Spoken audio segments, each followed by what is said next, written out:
Вечер хату, пацаны, с вами Недиксон. Пускай это видео не будет содержать в себе какую-либо анимацию и то, что этот ролик вряд ли наберет большое количество просмотров, я все же хочу вам рассказать о вырезанных и измененных вещах на стадии разработки игры под названием Katana Zero. И да, возможно, вы на канале больше не увидите формат анимации наподобие истории жизни или мультобзоров. Надеюсь, ругать за такие изменения на канале вы меня не будете. Итак, давайте начнем.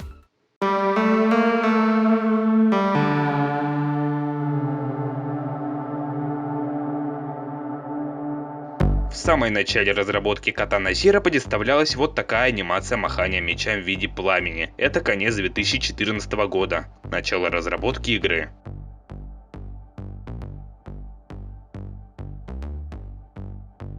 А теперь давайте рассмотрим кое-что поинтереснее, а точнее начальную сцену, как Зеро прыгает с многоэтажного дома. Здесь окружение выглядит более простым. В финальной версии все дома выглядят в разы детализированней. Кроме неба, оно вроде как осталось таким же. Еще на этой гифке мы можем видеть, что главный герой отражает пулю без замедления. Напоминаю, что в финальной версии нас игра обучает отражать пулю в замедлении. Можно заметить, что поменялся телефон у персонажа. Раньше он выглядел как средний телефон из середины нулевых. В финальной версии дизайн выглядит немного старее. Рингтон на телефоне стал также другим. Послушайте и сравните.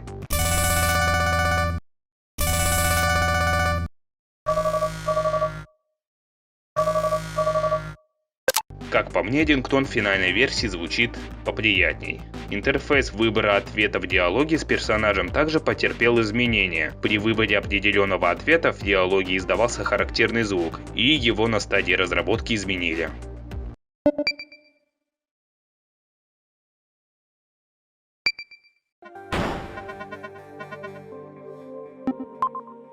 Ах да, еще ознакомление с системой диалога происходит раньше, чем в обычной игре. Знаете ли вы, что в игре когда-то была полноценная система выброса веревки, которая была хорошо реализована? Однако такую фичу вырезали, и в игре перебросить канат с одной крыши на другую, как это показано в тизере игры, увы, невозможно. В доме у главного героя протекала крыша, в финальной версии такую мелочь почему-то убрали.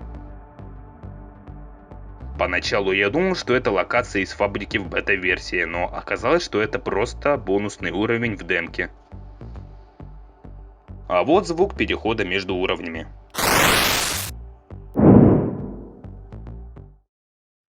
А теперь приготовьтесь. То, что вы сейчас увидите, повергнет вас в шок. Ты охуеешь? Но это Ви. Да-да, не удивляйтесь, это действительно он. Тут ему еще толком лицо не нарисовали, что говорит о том, что это самые ранние наброски игры. Теперь давайте перейдем на более поздние материалы. В уровне под названием «Укрытие на фабрике» играла немного другая версия песни под названием You Will Never Know. Давайте сравним.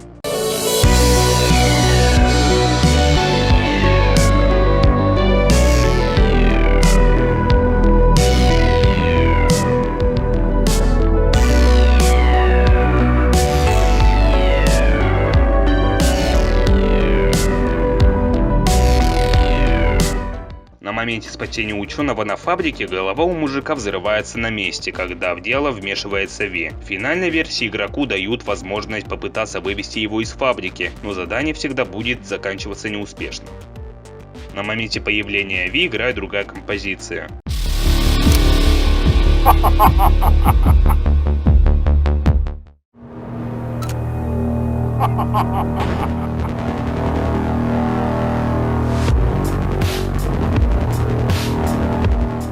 В отеле Мирдовер консьерж за столом был чувак в очках и в синем пиджаке, похожий на психотерапевта.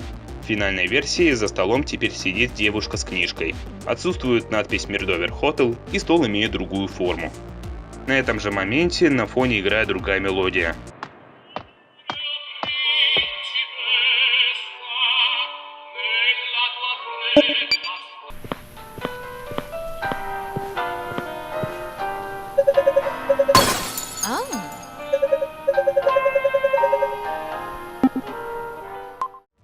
Немного дальше, перед зачисткой отеля, главный герой не включает нам уже знакомую песню под названием Snake Driver, а другую под названием Katana Zero из уровня «Укрытие в особняке». На этом моменте предмет в качестве метательного оружия был пистолет. В финальной версии это просто лампа. А это бета-комната с белыми обоями, которые в финале переделали под стилистику коридора. Если честно, то эта комната выглядит как специальное помещение для шизиков, которых оставляют наедине, дуркам одним словом. Бета-локация все из того же отеля.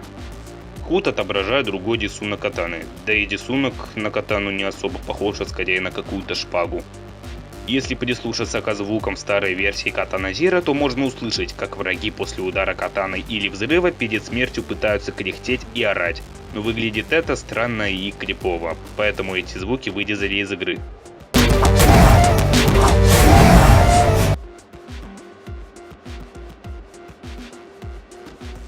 И это все, что я смог найти интересного. Надеюсь, вы поддержите новый формат на канале. На этом я прощаюсь. Ставьте лайки, подписывайтесь.